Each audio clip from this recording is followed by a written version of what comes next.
Sir, in this video, I am going to discuss about the parts of a vehicle. First, engine. The function of the engine is the heart of a vehicle.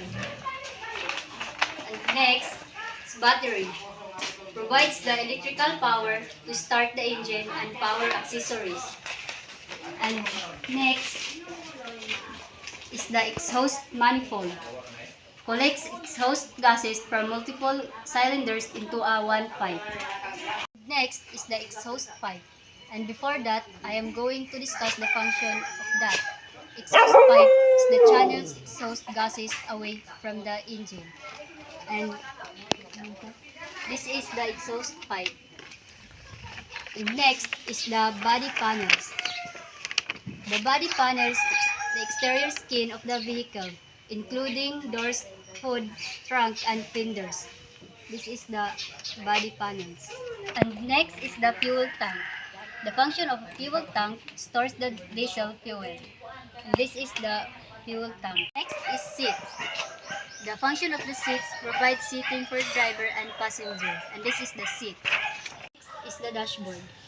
The function of the dashboard is houses the instrument panel and controls for vehicle function like climate control, audio system, and navigation. This is the dashboard. This is starter. Starter is used to start the car. This is the starter.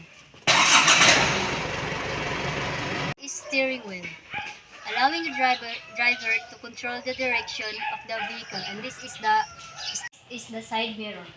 The function of the side mirror allow the drivers to see areas behind and the side of the vehicle that are not directly visible through the review mirror or windows. This is the side mirror.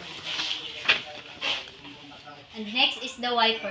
The function of the wiper is to clean the dirt from the windshield. This is the wiper. Next is accelerator. It's used to increase the flow of fuel to the engine. And this is the accelerator. And next is clutch. Engage and change the engine from the transmission. And this is the clutch. This is brake pedal. Activates the braking system when pressed. And this is the brake pedal. Next is the gearbox. Changes the gear ratio between the engine and the wheels. And this is the gearbox. Next is signal light. It is used if you turn left or right. Wheels contributing to the vehicle's movement, stability, and overall performance. And this is the wheel.